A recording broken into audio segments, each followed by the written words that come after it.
नमस्कार साथियों, आप सभी का स्वागत है आपके अपने YouTube channel daily GK master पर। दोस्तों, मेरा नाम है दिनेश और आज क्लास लेकर के आए हैं 21 जनवरी से, जिसमें टॉप आपके लिए 15 क्वेश्चन हैं। सभी कंपटीशन एग्जामों के लिए काफ़ी ज़्यादा हेल्पफुल होंगे। आप लोग चैनल पर पहली बार आए हो तो चैनल को सब्सक्राइबर कर लीजिए, बेल आइकन को ऑन कर दीजिए और वीडियो को लाइक शेयर कर देना। क्लास पसंद आए तो एक प्यारा सा कमेंट कीजिए, ठीक है। और दोस्तों, टेलीग्राम का लिंक डिस्क्रिप्शन में होगा, ज्वाइन कर लेना। आपको वहाँ पर PDF फाइल भी मिल जाएगी, प्लस जो भी गवर्नमेंट जॉब की अपडेट आती है, न्यू वैकेंसी आती है, तो उसकी डिटेल आपको वहाँ पर दे दी जाएगी। तो ज्वाइन कर जरूर कर लीजिएगा और जल्दी से जल्दी आप लोग 5000 सब्सक्राइबर करवा दीजिए। आप लोग सपोर्ट करोगे तो सब कुछ हो जाएगा, ठीक है। तो शुरू करते हैं बिना किसी देरी से पहले क्वेश्चन से। पहला क्वेश्चन है, भारत के लोकपाल का पहला स्थापना दिवस कहाँ पर कब मनाया गया है? भारत का पहला लोकपाल का पहला स्थापना दिवस, ये कब मनाया गया है? काफ़ी इम्पोर्टेंट क्वेश्चन है, ध्यान में रखना। भारत का पहला लोकपाल का पहला स्थापना दिवस कौन सा है? पहला स्थापना दिवस ये कब मनाया गया है? तो ये मनाया गया है 16 जनवरी को मनाया गया है पहला स्थापना दिवस, ठीक है। इसका बी राइट आंसर हो जाएगा साथियों। महत्वपूर्ण क्वेश्चन है, एक भी क्वेश्चन को छोड़ना नहीं आज, ठीक है।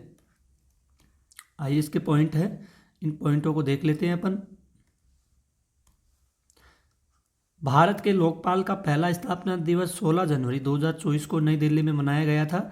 यह दिन लोकपाल और लोकायुक्तों के कार्यों की सराहना करने और भ्रष्टाचार विरोधी उपायों को मजबूत करने का उद्देश्य से मनाया जाता है। ये 2025 है, यहाँ पे 24 नहीं है, ठीक है। नोट कर लेना, इम्पोर्टेंट पॉइंट्स है ये। नेक्स्ट क्वेश्चन है, किस परियोजना के तहत इसरो ने अंतरिक्ष में पौधों की खेती का प्रयोग किया गया है? तो किसके द्वारा किया गया है? ये इसरो के द्वारा पौधे की खेती की गई है, ठीक है, अंतरिक्ष में। और ये अंतरिक्ष में पौधे की खेती की गई है, किसके द्वारा की गई है? क्रॉप्स के द्वारा इसकी खेती की गई है। किसके द्वारा? क्रॉप्स के द्वारा। इसका ए राइट आंसर हो जाएगा और ये इम्पोर्टेंट क्वेश्चन भी होगा, ध्यान में रखना। इसरो ने क्रॉप्स यानी कि कल्टीवेशन एक्सपेरिमेंट इन स्पेस परियोजना के तहत अंतरिक्ष में पौधे की खेती पर प्रयोग किया। इसका उद्देश्य है अंतरिक्ष यात्रा के दौरान खाद्य आपूर्ति के लिए आहार का समाधान ढूंढना है, ठीक है। इसको जरूर ध्यान में रखना, काफ़ी ज़्यादा महत्वपूर्ण पॉइंट्स हैं।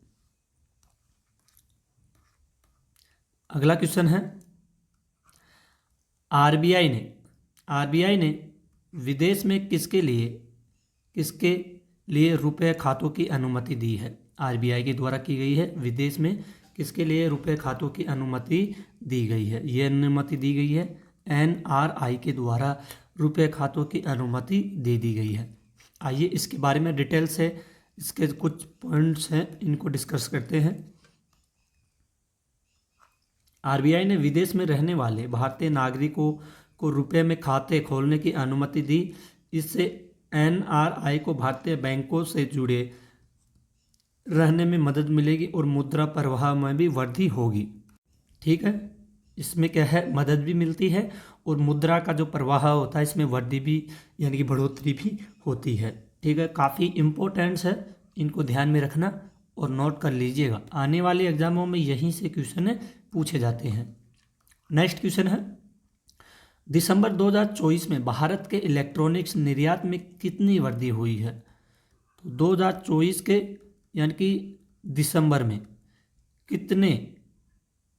कितनी वृद्धि हुई है इलेक्ट्रॉनिक्स के क्षेत्र में भारत की?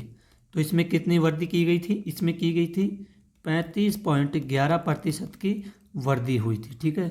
इसका साथियों बी राइट आंसर हो जाएगा।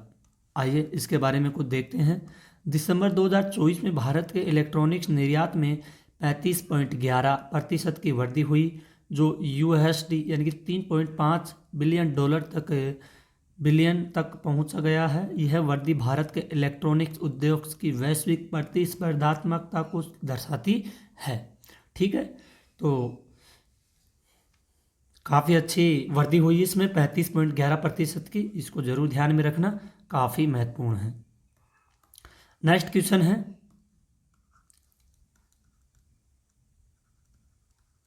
11,440 करोड़ रुपए योजना से किसका पुनर्द्वार किया गया है? तो इसका पुनर्द्वार किया गया है, किसके द्वारा किया गया है? RINL के द्वारा इसका पुनर्द्वार किया गया है। करोड़ योजना के किसका पुनर्द्वार किया गया है? ठीक है, तो काफ़ी इम्पोर्टेंट क्वेश्चन है और इसका साथियों बी राइट आंसर भी हो जाएगा। ठीक है, अगले क्वेश्चन की ओर बढ़े उससे पहले इसके पॉइंट्स है, इसको देख लेते हैं। 11,440 करोड़ की योजना के तहत राल्ला इस्पात निगम लिमिटेड का पुनर्द्वार किया गया, जिससे इसकी उत्पादन क्षमता को बढ़ाया जाएगा और इसे वैश्विक इस्पात बाजार में प्रतिस्पर्धा बनाया जाएगा। ठीक है, अगला क्वेश्चन है 5G और 6G सेवाओं के लिए कितना स्पेक्ट्रम आवंटित किया गया है? तो 5G के लिए और 6G के लिए कितना स्पेक्ट्रम आवंटित किया गया है? तो साथियों ये आवंटित किया गया है 687 MHz। ठीक है, ये इतना आवंटित किया गया है 687। आइए इसके बारे में देखते हैं। 5G और 6G सेवाओं के लिए 687 स्पेक्ट्रम का पुनः आवंटन किया गया, जिसकी अनुमानित कीमत 2 लाख करोड़ है। इससे भारत में उच्च गति की टेलीकॉम सेवाओं का भी विस्तार होगा। ठीक है, नेक्स्ट क्वेश्चन की ओर बढ़ते हैं। किस खेल में गुगेश डी ने प्रमुख योगदान किया गया है? तो गुगेश डी ने प्रमुख योगदान किया है और ये योगदान किया गया है शतरंज के क्षेत्र में। इन्होंने प्रमुख योगदान किया गया है गुगेश के द्वारा। ठीक है, ध्यान में रखना, इसके बारे में देखते हैं। गुगेश डी ने शतरंज में भारत का नाम रोशन किया और अपनी कड़ी मेहनत से ग्रैंड मास्टर का खिताब हासिल किया। उन्हें हाल ही में मेजर ध्यानचंद खेल रत्न पुरस्कार से भी सम्मानित किया गया है। किसे किया गया है? गुगेश डी को सम्मानित किया गया है। काफ़ी इम्पोर्टेंट पॉइंट है और एक क्वेश्चन भी यहाँ से बनता है कि शतरंज में नाम रोशन करने वाले ग्रैंड मास्टर का खिताब जीतने वाले को कौन सा पुरस्कार दिया गया था? गुगेश डी को तो मेजर ध्यानचंद खेल रत्न पुरस्कार दिया गया था। नेक्स्ट क्वेश्चन की ओर बढ़ते हैं।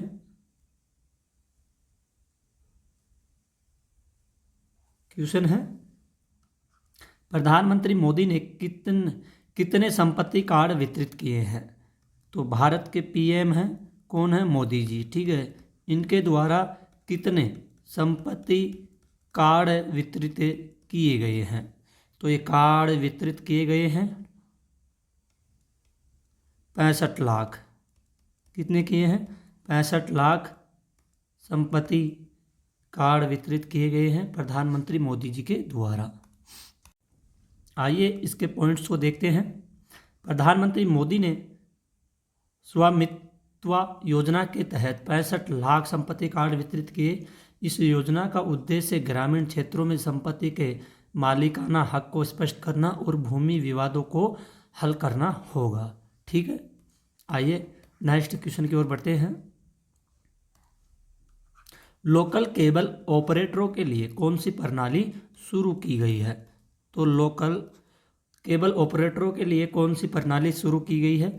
ये प्रणाली होगी साथियों ऑनलाइन पंजीकरण प्रणाली। कौन सी हो गई? ऑनलाइन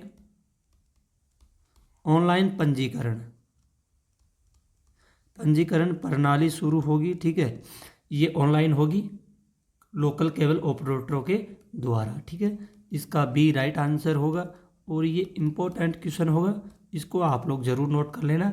साथियों मैं फिर से बोल रहा हूँ, हम डेली करंट अफेयर्स की क्लास लेकर के आते हैं जो काफ़ी मेहनत से हम तैयार करके लाते हैं, लेकिन इस मेहनत की सफल साथियों मिल नहीं रही है। ठीक है, वैसा सपोर्ट नहीं हो रहा है जिससे मैं क्लास लेकर के आ रहा हूँ डेली। आज तक दोस्तों कम से कम 550 प्लस वीडियो डाल चुका हूँ, लेकिन अभी तक कोई सपोर्ट मेरे को मिला नहीं है।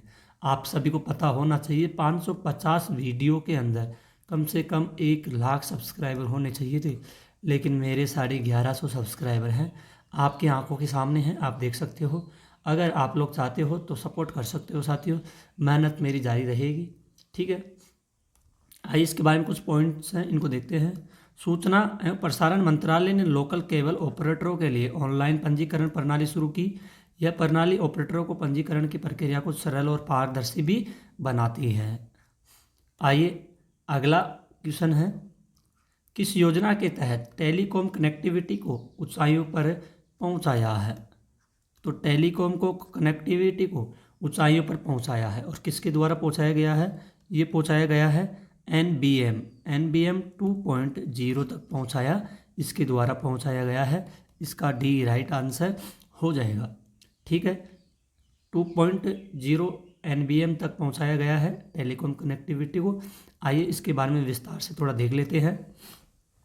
NBM यानी कि national broadband mission, full name है इसका NBM का। ठीक है, और संचार साथी ऐप ने भारत में टेलीकॉम कनेक्टिविटी को नई ऊंचाइयों पर पहुंचाया है, जिससे ग्रामीण इलाकों में भी तेज और सुलभ इंटरनेट सेवाएं उपलब्ध हो सके। इसलिए NBM 2.0 उपलब्ध करवाया जाएगा।